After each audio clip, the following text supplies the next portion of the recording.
দাদা, আপনি কোথা থেকে এসেছেন? আমি এসেছি উত্তর দিনাজপুর থেকে। আমাদের এই মহিলা কাছারি সিরিয়াল কি আপনি প্রতিনিয়ত দেখেন? হ্যাঁ, প্রত্যেকটা এপিসোডই দেখার চেষ্টা করি প্রতিনিয়ত। তো আপনি কি মনে করছেন এই সমাজের পক্ষে মানে কতটা উপকৃত হতে পারে এই মহিলা কাছারি সিরিয়ালটা? হ্যাঁ, আমাদের সমাজের ক্ষেত্রে বিশেষ করে উপকৃত, কারণ এটা হচ্ছে আমাদের যেভাবে ধর্মীয় শোষণ করা হতো, ধর্মের নাম দিয়ে যে শোষণ করা হতো, তার বিরুদ্ধে একটা সোচ্চার প্রতিবাদ এই সিরিয়ালে দেখতে পারি।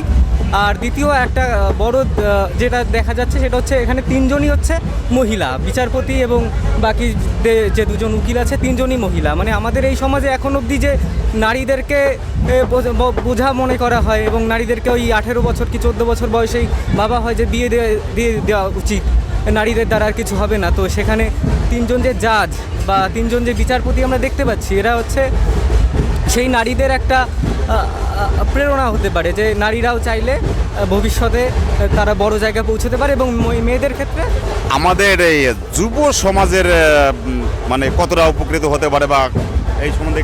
হ্যাঁ, যুব সমাজ নিজেদের সম্পর্কে আরও জানতে পারবে ভালো করে, এবং এই যে ধর্মীয় শোষণের থেকে তারা ক্রমাগত বেরিয়ে এসে তারা আরও সজাগ হবে এবং তারা আরও তাদের চেতনা আরও বৃদ্ধি পাবে এই সিরিয়ালের মাধ্যমে, আমার যা মনে হয়।